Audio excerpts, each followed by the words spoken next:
Good day, my name is Ivan and welcome to the MecadMinute. Today I'm going to be showing you the SOLIDWORKS verification on rebuild option, why you'd want to use it and how to turn it on. So usually when you create a feature in SOLIDWORKS performs an error checking of the adjacent faces to the one you're modifying.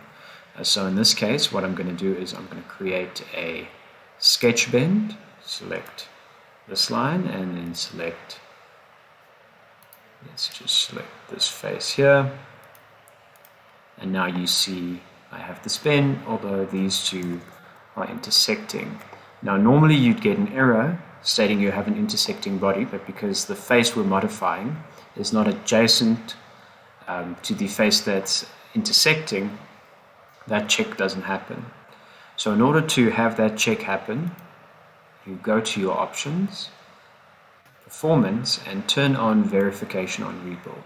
This will do a full body check of all the faces and all the portions of the model for any issues. So if I now do a Control Q rebuild, I get an error message, and now I know, okay, there's actually something wrong with my model. And as you can see here, it mentions the part intersects itself. This is very powerful for any surface modeling or any sheet metal modeling you might do.